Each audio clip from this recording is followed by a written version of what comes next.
فرماتے ہیں اللہ کریم نے مجھے ایک رجسٹر عطا فرمایا جس پر میرے مریدین، مجھ سے محبت کرنے والے میرے دوستوں، ان کے نام ہیں، اور رب تبارک و تعالی نے یہ وعدہ فرمایا میرے ساتھ، اے عبد القادر، ان میں جتنے نام ہیں ان میں سے کوئی بھی جہنم میں نہیں جا سکے گا، یہ سارے کے سارے جنتی ہیں۔ سبحان اللہ۔ اللہ نے مجدہ سنایا مجھے۔ اور ایک دوسری بات، وہ بھی بہجت الاسرار میں یہ بات منقول ہے کہ حضرت غوث پاک رضی اللہ تعالیٰ کی ملاقات حضرت مالک فرشتہ، جو جہنم کا جو فرشتہ ہے جہنم کے دروازے پہ جس کی ڈپٹی ہے، حضرت مالک، اس سے ملاقات ہوئی۔ فرمایا اے مالک بتا تو صحیح، کیا مجھ سے محبت کرنے والا یا کوئی میرا مرید تیرے رجسٹر میں شامل ہے؟ اسی وقت حضرت مالک فرمانے لگے، اللہ تبارک و تعالی جل شانہ نے مجھے سختی سے منع فرمایا ہے، جو حضور غوث پاک عبد القادر جیلانی سے محبت کرنے والا ہے، جو آپ کا مرید ہے، وہ اس رجسٹر میں نہیں بلکہ جنتی رجسٹر میں اس کا نام لکھنا ہے۔ سبحان اللہ، سبحان اللہ۔ یہ غوث پاک رضی اللہ تعالیٰ سے محبت کرنے والوں کے لیے انعام ہے۔ اب حضرات کس کس بات کو میں بیان کروں؟ ابھی مختصراً میں آپ کے سامنے حضور غوث پاک کے ارشادات عالیہ میں سے چند باتیں، کیونکہ اصل چیز ہے جس سے محبت ہوتی ہے اس کے فرامین کے ساتھ بھی محبت ہونا چاہیے، اس کے ارشادات عالیہ سے بھی محبت ہونا چاہیے۔ حضور غوث پاک رضی اللہ تعالیٰ عنہ آپ ماہ رمضان شریف کے حوالے سے ایک بات غنیت الطالبین میں نقل فرماتے ہیں، اور فرمان مصطفیٰ، اب ذرا غور سے سماعت کرنا۔ میرے غوث رجبار رضی اللہ تعالیٰ اپنی تصنیف سید، یہ غنیت الطالبین میرے پاس پڑھی ہے، اس میں وہ نقل فرماتے ہیں، حضور غوث پاک رضی اللہ تعالیٰ فرماتے ہیں کہ نبی پاک صلی اللہ علیہ وسلم کا ارشاد پاک ہے کہ جب تک میری امت ماہ رمضان شریف کی حرمت باقی رکھے گی وہ رسوا نہیں ہوگی۔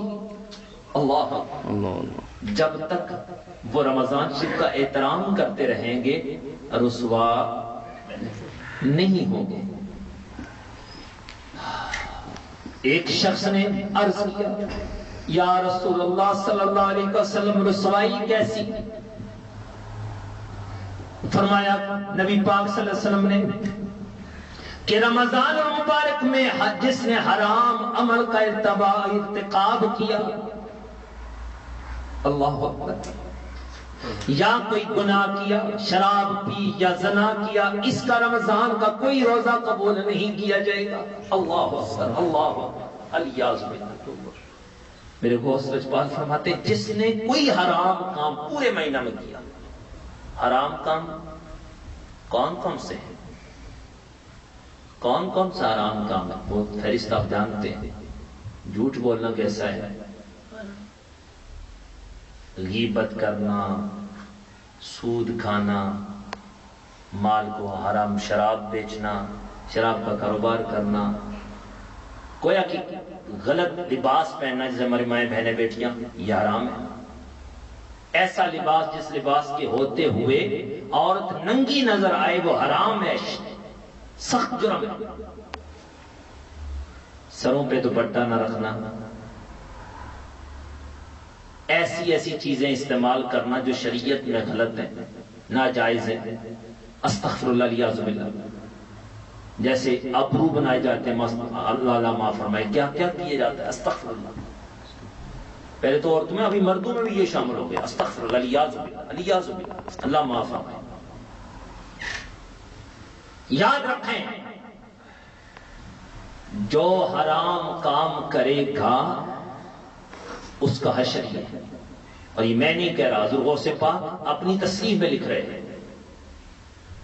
اتنی وعید کی یہ بات، حرام کام پورے مہینہ میں اگر کوئی کر بیٹھا، اللہ نہ کرے، تو اس کا حشر یہ ہوگا کہ اس کا روزہ اللہ قبول نہیں فرمائے۔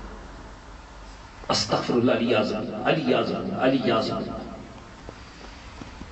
حضرات مزید آگے فرماتے ہیں، اور آئندہ سال تک اس پر اللہ تعالیٰ کی اس کے فرشتوں کی اور آسمان والوں کی لعنت ہوگی. استغفر اللہ الیاذ باللہ الیاذ باللہ. آج کوئی بندہ کہہ دے تو لعنتی ہے، مارنے کے لیے کھڑے ہو جائیں گے، فوری طور پر انتقام لینے لیں گے. تو لعنتی کہا، اتنے بندوں میں مجھے تو نے لعنتی کہا ہے. اب ذرا غور کرنا، جو بندہ ماہ رمضان شریف میں حرام کام کرے، کسی غلط عورت کے ساتھ جاتا ہے، غیر مسلم عورت کے ساتھ جاتا ہے، معاذ اللہ ثم معاذ اللہ، فقط اس کے ساتھ تنہائی رکھتا ہے، رہتا ہے، اس کے ساتھ ملاقات کرتا ہے، یہ بھی اگر دل میں غلط نظریات ہیں، اس کی سوچ غلط ہے، یہ حرام کام ہے. اور نبی پاک صلی اللہ علیہ وسلم کا وہ فرمان اقدس کہ ایک مرد اور ایک عورت اگر ایک کمرے میں ہوں تو تیسرا شیطان ہوتا ہے. استغفر اللہ الیاذ باللہ. یاد رکھیں میرے بھائی، آج کیسی کیسی صورت پیدا ہوتی ہے، اللہ معاف فرمائے. حضرت عمر فاروق رضی اللہ عنہ کے متعلق آتا ہے، آپ ایک دن اپنی بیٹی کے گھر میں گئے اور اندر اور کوئی نہیں تھا. جو ہی اندر جاتے ہیں دوڑ کے واپس آتے ہیں اور اتنی تیزی کے ساتھ آتے ہیں کہ دروازے کی چوکھٹ آپ کی پیشانی میں لگتی ہے، خون نکلنا شروع ہو جاتا ہے. سرکار دو عالم سے فرماتے ہیں، اے عمر یہ تیری کیا حالت ہے؟ فرمایا یا رسول اللہ آپ نے فرمایا تھا کہ ایک مرد اور ایک عورت اگر ایک کمرے میں ہوں تو تیسرا شیطان ہوتا ہے. اب فرمان مصطفیٰ ایک مرد اور عورت تھی، میری بیٹی لیکن تھی تو عورت. ذرا غور کیجئے گا فرمان مصطفیٰ پہ کس قدر پابندی، کس قدر تو اس پہ عمل کر رہے ہیں صحابہ کرام رضوان اللہ علیہم. وہ عمر فاروق جن کے قریب شیطان آ ہی نہیں سکتا، جن کے سائے سے دور بھاگتا ہے، وہ اتنی بچنے کی اتنی فرمان مصطفیٰ پہ اس قدر عمل کر رہے ہیں اور دل میں ذرا برابر گناہ کا خیال بھی نہیں ہے، سوچ بھی نہیں ہے ذرا برابر. لیکن ذرا غور تو کیجئے گا کس قدر فرمان مصطفیٰ سنا ہے، اس پہ فوری عمل. یا رسول اللہ آپ نے فرمایا نہیں تھا کہ کون سی عورت، عورت مرد، فقط اتنا کہا تھا یا رسول اللہ صلی اللہ علیہ وسلم، اور میں اس پہ عمل کرنے کے حوالے سے دوڑ کے نیچے پیچھے آیا تو یہ دروازے کی چوکھٹ لگ گئی. اب ذرا غور کیجیے ہوگا میرے بھائی، آج ہم نہ جانے کیسی کیسی غیر عورتوں کے ساتھ ملاقات کرتے ہیں. ہمارا اٹھنا بیٹھنا رہنا سہنا کیسا ہے، اللہ معاف کرے. اور پھر ہم اللہ کی بارگاہ میں کیا حساب دیں گے، ہمارا حشر کیا ہوگا اگر حرام کام کے مرتکب ہو گئے. اللہ معاف فرمائے. پورے رمضان شریف میں تو اس کے روزے قبول نہیں کیے جائیں گے فرمان مصطفیٰ کے پیش نظر. اور اگر اس سال وہ مر گیا، یہ حدیث پاک ابھی مکمل نہیں ہوئی، سماعت کیجیے گا. فرماتے ہیں اس پر پورا سال اللہ اللہ کے فرشتوں اور آسمان والوں کی لعنت ہوگی. اگر اس عرصہ میں یعنی آئندہ سال سے پہلے، آئندہ رمضان شریف سے پہلے اگر وہ مر جائے گا تو اللہ تعالیٰ کے حضور میں اس کی کوئی نیکی کی صورت میں قبول نہ ہوگی. استغفر اللہ الیاذ باللہ الیاذ باللہ. کتاب ہے غنیۃ الطالبین صفحہ نمبر 431، اس پہ یہ حدیث پاک موجود ہے.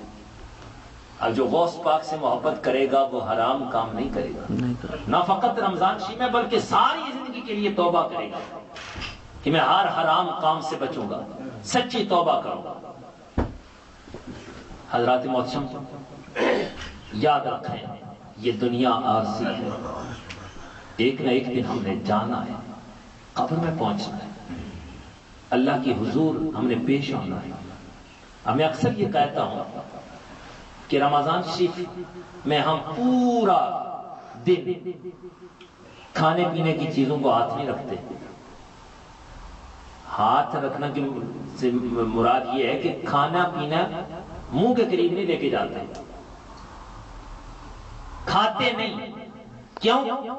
اگر اکیلا بندہ بھی گھر میں ہے، کوئی دیکھنے والا نہیں ہے، وہاں بھی وہ کوئی چیز کھائے گا نہیں، کیونکہ اللہ کا حکم ہے کہ پورا دن تم نے کوئی چیز کھانی پینی نہیں ہے. اب پورا دن ہم یہ حلال چیزیں ہیں یہ کھانا پینا چھوڑ دیتے ہیں. اب میں اکثر یہ کہتا ہوں کہ کھانے پینے کی حلال چیزیں تو چھوڑ دیں تو جو سرے سے حرام ہے، گناہ جو سرے سے حرام ہے، ان کاموں کو اپنے پلے باندھے رکھیں، ان کو کرتے رہیں تو کیسا ہمارا روزہ ہوگا؟ اس روزے کا ثواب کہاں تک ہمیں ملے گا؟ سرکار کی حدیث پاک کے بہت سارے روزہ دار ایسے ہیں سوائے بھوک پیاس کے اور کوئی چیز ان کے پلے نہیں آتی. اور میرے بھائی یاد رکھو، جو جان بوجھ کے ایک روزہ چھوڑتا ہے، حدیث پاک میں آتا ہے اللہ اکبر، جو ایک جان بوجھ کر ایک روزہ چھوڑے گا 9000 سال تک وہ جہنم کی آگ میں جلتا رہے گا. استغفر اللہ.